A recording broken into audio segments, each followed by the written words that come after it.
قرآن کریم میں دو مقامات پر یاجوج ماجوج کا ذکر آیا ہے، ایک سورۃ الکہف میں، دوسرا مقام سورۃ الانبیاء میں، جن کا ترجمہ ہے: انہوں نے کہا، اے ذوالقرنین، بے شک یاجوج اور ماجوج نے زمین میں فساد برپا کر رکھا ہے، تو کیا ہم آپ کے لیے اس شرط پر کچھ مال خرچ مقرر کر دیں کہ آپ ہمارے اور ان کے درمیان ایک بلند دیوار بنا دیں؟ ذوالقرنین نے کہا، مجھے میرے رب نے اس بارے میں جو اختیار دیا ہے وہ بہتر ہے، تم اپنے زور بازو یعنی محنت و مشقت سے میری مدد کرو، میں تمہارے اور ان کے درمیان ایک مضبوط دیوار بنا دوں گا۔ تم مجھے لوہے کے بڑے بڑے ٹکڑے لا کر دو، یہاں تک کہ جب اس نے وہ لوہے کی دیوار پہاڑوں کی دونوں چوٹیوں کے درمیان برابر کر دی تو کہنے لگا، اب آگ لگا کر اسے دھونکو، یہاں تک کہ جب اس نے اس لوہے کو دھونک دھونک کر آگ بنا ڈالا تو کہنے لگا، میرے پاس لاؤ، اب میں اس پر پگھلا ہوا تانبا ڈالوں گا۔ پھر ان یاجوج اور ماجوج میں نہ اتنی طاقت تھی کہ اس پر چڑھ سکیں اور نہ اتنی قدرت پا سکے کہ اس میں سوراخ کر دیں۔ ذوالقرنین نے کہا، یہ میرے رب کی جانب سے رحمت ہے، پھر جب میرے رب کا وعدہ قیامت قریب آئے گا تو وہ اس دیوار کو گرا کر ہموار کر دے گا، دیوار ریزہ ریزہ ہو جائے گی، اور میرے رب کا وعدہ برحق ہے، اور ہم اس وقت یاجوج اور ماجوج کو آزاد کر دیں گے، وہ تیز و تند موجوں کی طرح ایک دوسرے میں گھس جائیں گے، اور سور پھونکا جائے گا تو ہم ان سب کو میدان حشر میں جمع کر لیں گے۔ سورۃ الانبیاء میں ہے، یہاں تک کہ جب یاجوج اور ماجوج کھول دیا جائیں گے اور وہ ہر بلندی سے دوڑتے ہوئے اتریں گے۔ یاجوج ماجوج کے متعلق احادیث مبارکہ یہ ہیں۔ حضرت زینب بنت حبش رضی اللہ عنہا فرماتی ہیں، ایک روز رسول اللہ صلی اللہ علیہ وآلہ وسلم میرے پاس گھبراہٹ کے عالم میں تشریف فرما ہوئے۔ آپ فرما رہے تھے، اللہ کے سوا کوئی معبود نہیں، عرب کی خرابی ہے اس قریب آنے والے شر سے کہ یاجوج اور ماجوج نے آج دیوار میں اتنا شگاف کر دیا ہے، پھر شہادت اور انگوٹھے سے ہلکا کر کے بنایا۔ حضرت زینب بنت حبش فرماتی ہیں، میں عرض گزار ہوئی، یا رسول اللہ صلی اللہ علیہ وآلہ وسلم، کیا ہم ہلاک ہو جائیں گے؟ حالانکہ ہم میں تو نیک لوگ بھی ہیں۔ فرمایا، ہاں، ایسا وقت ہوگا جب خباثت بڑھ جائے گی۔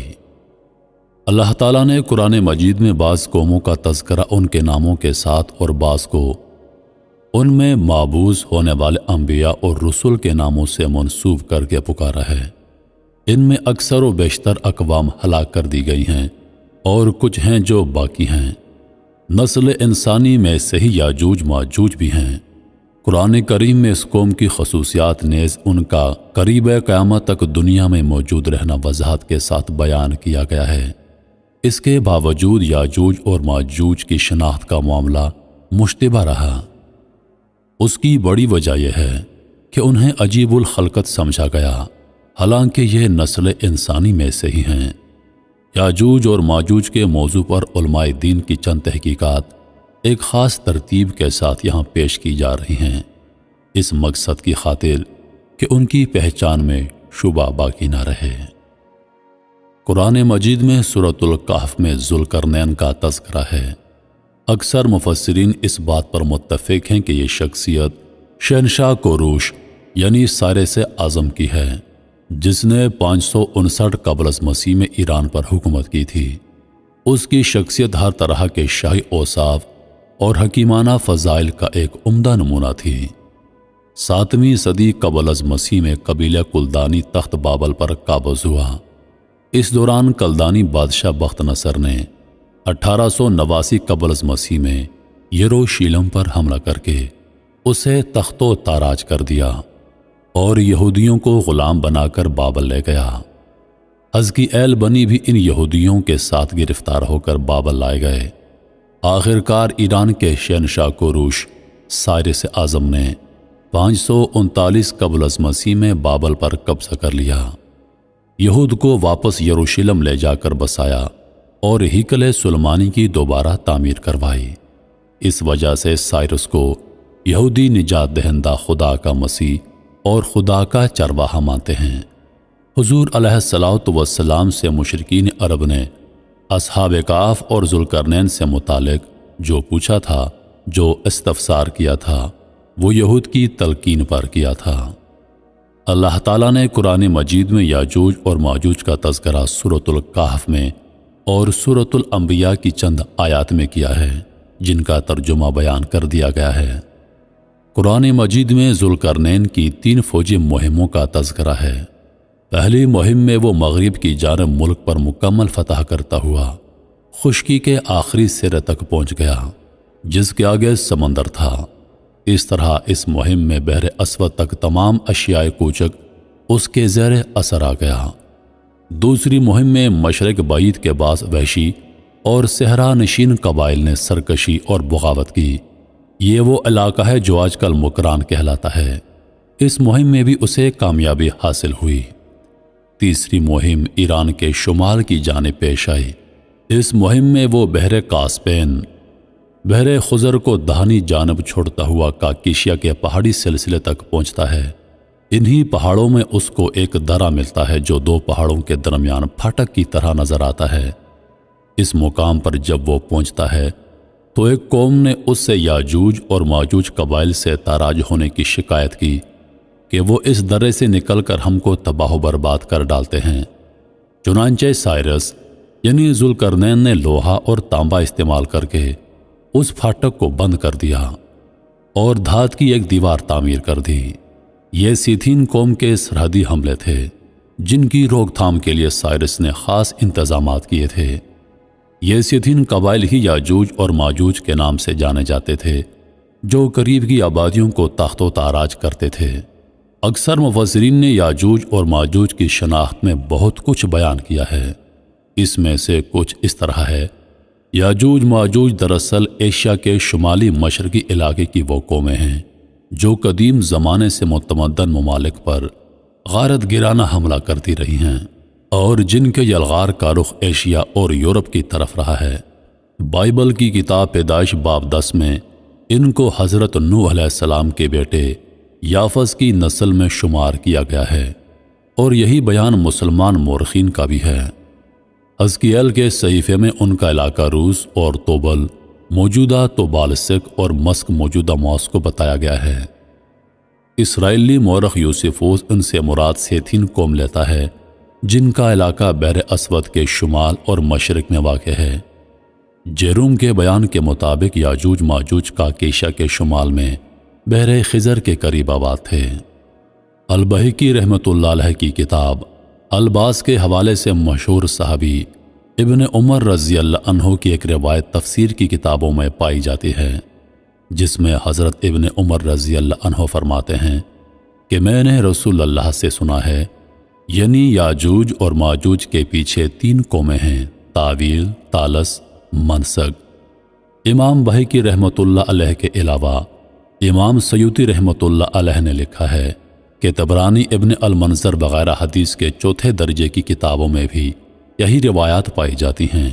اس کے علاوہ دوسرے صحابی عبداللہ بن مسعود رضی اللہ عنہ کی طرف بھی یہ بیان منسوب کیا گیا ہے کہ انہوں نے بھی رسول اللہ سے یہی سنا تھا۔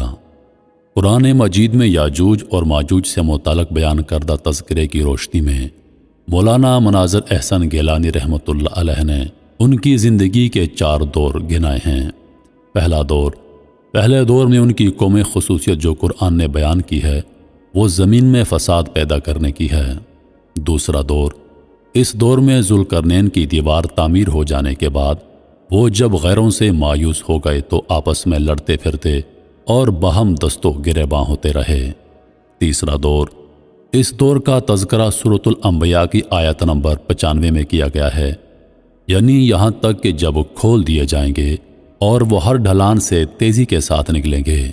اس دور میں انہیں قیامت سے قبل غیر اقوام کے ساتھ تعلق پیدا کرنے کا موقع دیا جائے گا۔ اس دور کی تعبیر فتح یاجوج ماجوج یا خروج یاجوج ماجوج سے کی جاتی ہے۔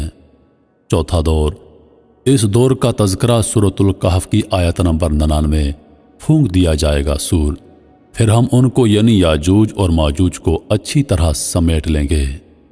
قرآن کریم میں یہ کہیں نہیں لکھا کہ یاجوج اور ماجوج کے خروج کا واقعہ دیوار ٹوٹنے کے ساتھ پیش آ جائے گا، بلکہ دیوار ٹوٹنے کا وعدہ صرف سورۃ الکہف والی آیت میں کیا گیا ہے اور دیوار حسب وعدہ ٹوٹ گئی ہے۔ لیکن یہ بات کہ دیوار ٹوٹتے ہی بغیر کسی وقفے کے یاجوج ماجوج نکل پڑیں گے، قرآن میں کوئی ایسا حرف نہیں پایا جاتا جس سے یہ نتیجہ نکالا جا سکے۔ ہمارے اکابر علماء نے فتنہ تاتار کو خروج یاجوج ماجوج سے تعبیر کیا ہے۔ کیا اس کے بعد دور میں بھی خروج یاجوج ماجوج کی نشاندہی کی گئی ہے؟ جی ہاں، مولانا حکیم الرحمن اپنی کتاب ذوالقرنین یاجوج ماجوج اور جائے وقوع دیوار ذوالقرنین میں لکھتے ہیں، بعض علماء کی رائے کہ ان قبیلوں یعنی یاجوج ماجوج کی نسلیں روسی اور یورپین اقوام ہیں، اور ان حکومتوں کے سابقہ 2 صدیوں کی وسعتوں کو فتحت سے تعبیر کرنے کو بے وزن قرار نہیں دیا جا سکتا۔ مولانا انور شاہ کشمیری رحمۃ اللہ علیہ نے اقوام روس اور یورپ کو یاجوج اور ماجوج کی نسلوں سے تعبیر کیا ہے کہ بعد اقوام یورپ کے ذریعے سرمایہ دارانہ نظام کو پھیلاؤ، جنگ عظیم کے بعد فلسطین کی تباہی اور کمیونزم کے پھیلاؤ کو لفظ فتحت سے تعبیر کرنے پر مجبور ہونا پڑے گا۔ حضرت شاہ صاحب فرماتے ہیں، اور یہ بات سمجھنے کے قابل ہے کہ ذوالقرنین کا قول پھر جب میرے رب کا وعدہ آ جائے گا تو اس کو گرا کر ریزہ ریزہ کر دے گا، اور میرے رب کی فرمائی ہوئی بات سچ ہے۔ اس کا اپنا ہے اور قرینہ سیاق و سباق میں ایسا موجود نہیں ہے جس سے دیوار کے ریزہ ریزہ ہو جانے کے واقعے کو علامات قیامت میں شمار کیا جائے، اور شاید ذوالقرنین کو یہ علم بھی نہ ہو کہ اشراط 7 میں سے خروج یاجوج ماجوج بھی ہے، اور اس نے وعدہ ربی سے صرف اس کا کسی وقت میں ٹوٹ پھوٹ جانا مراد لیا ہو۔ بس اس صورت میں اللہ تعالیٰ کا یہ ارشاد کہ ہم نے کر چھوڑا ان کو اس دن سے اس حالت میں کہ باز پر امڑ رہے ہیں۔ قرآن کریم نے ایک نمایاں نشانی بتائی ہے جس سے نہ صرف یاجوج ماجوج کی رہائی کا علم ہو جائے گا، بلکہ یہ بھی معلوم ہو جائے گا کہ دنیا اس وقت یاجوج اور ماجوج کے کنٹرول میں ہے۔ جس بستی کو ہم نے تباہ کر دیا تھا اس کے باشندوں پر پابندی ہے کہ وہ وہاں نہیں جا سکتے جب تک یاجوج اور ماجوج نہ کھل جائیں، اور وہ تمام بلندیوں سے اترتے نظر آئیں گے یا ہر سمت میں بڑھتے نظر آئیں گے۔ جب یاجوج اور ماجوج رہا ہو جائیں گے اور ہر سمت میں چھا جائیں گے تو وہ لوگ جو عذاب سے تباہ کیے گئے تھے یعنی یہود دوبارہ لا کر اس بستی میں بسائے جائیں گے، اور ایسی بستی صرف ایک ہے جسے اللہ تعالیٰ نے تباہ کر دیا تھا اور جس کا تذکرہ یاجوج اور ماجوج کے ساتھ احادیث میں مذکور ہے، اور وہ ہے یروشلم یعنی بیت المقدس۔ یہ بات قابل توجہ ہے کہ سورہ بنی اسرائیل میں یہود پر اللہ تعالیٰ کے 2 بار عذاب کے نزول کے تذکرے کے بعد اس بات کی بھی آگے ان کو تنبیہ کی گئی ہے، اگر تم واپس ہو جاؤ گے تو ہم بھی واپس ہو جائیں گے۔ اس پر اظہار خیال کے بعد سورۃ الانبیاء کی آیت نمبر 95 اور روک لگی ہوئی ہے اس آبادی پر جسے ہم نے ہلاک کر دیا کہ وہ نہ واپس لوٹیں گے تاکہ جب کھول دیے جائیں گے یاجوج اور ماجوج اور ہر ڈھلاؤ ہدف سے وہ تیز رفتاری کے ساتھ نکلیں گے۔ اس کا اگر یہ مطلب سمجھا جائے کہ یاجوج اور ماجوج کے کھلنے سے پہلے برباد اور تباہ ہونے والی بستیوں کو دوبارہ اٹھانے اور عروج و ترقی حاصل کرنے کا موقع یاجوج اور ماجوج کے کھول دیے جانے کے بعد ہی مل سکتا ہے، تو میں نہیں سمجھتا کہ قرآنی تعبیر کے طرز خطاب سے جو مانوس ہیں ان کے لیے یہ کوئی چھپنے کی سی بات ہو۔ یاجوج اور ماجوج کی پہچان پر آخر پردہ کیوں پڑا رہا؟ اس کی وجہ غالباً یہی رہی کہ عموماً ان قوموں کو غیر متمدن اور وحشی قومیں تصور کیا گیا ہے، اور وقت گزرنے پر جب یہ متمدن ہو گئیں تو ان پر یاجوج اور ماجوج ناموں کے چسپاں کیے جانے پر اشتباہ رہا۔ البتہ ان کے شر اور فساد کا سلسلہ برقرار رہا اور وقت انہی ہنگاموں میں گزرتا رہا، حتیٰ کہ جنگ عظیم اول کے نتیجے میں خلافت عثمانیہ کا خاتمہ ہوا، یروشلم پر قبضہ ہو گیا اور بعد ازاں اسرائیلی ریاست کے قیام کا عندیہ دیا گیا، اور ساتھ ہی قوم یہود کو یروشلم لا کر بسانا شروع کیا گیا۔ ان واقعات نے سورۃ الانبیاء کی متذکرہ آیت پر پڑے پردوں کو ہٹا دیا اور ہلاک شدہ یا عذاب زدہ قوم کے یروشلم واپس پلٹ آنے پر یاجوج اور ماجوج کے خروج کو ایک واضح نشانی کی صورت میں ظاہر کر دیا اور وہ پہچان لیے گئے، لیکن یہ واقعات تو اصلاً نتیجہ ہیں گزشتہ چند صدیوں میں پھیلے مسلسل مسلمانوں کے اقتدار کی پسپائی اور مجموعی طور پر امت مسلمہ کے زوال پذیر ہونے کا۔ محترم ناظرین دوستو، کیا سچ ہے کیا جھوٹ، یہ اللہ پاک بہتر جانتا ہے، لیکن اکثر علماء کرام یہ لکھتے ہیں کہ یاجوج ماجوج یورپ کی چند قومیں ہیں یا پھر اسرائیل کے لوگ ہیں جنہوں نے مسلمانوں کو شدید نقصان پہنچایا۔ انہی لفظوں کے ساتھ میں اجازت چاہوں گا، اس امید کے ساتھ کہ سانسوں نے وفا کی، تو اگلی بار ایک اور ویڈیو لے کر آپ کی خدمت میں حاضر ہوں گا۔ تب تک کے لیے خدا حافظ۔ اللہ پاک کا آپ سب کا حافظ و نگہبان۔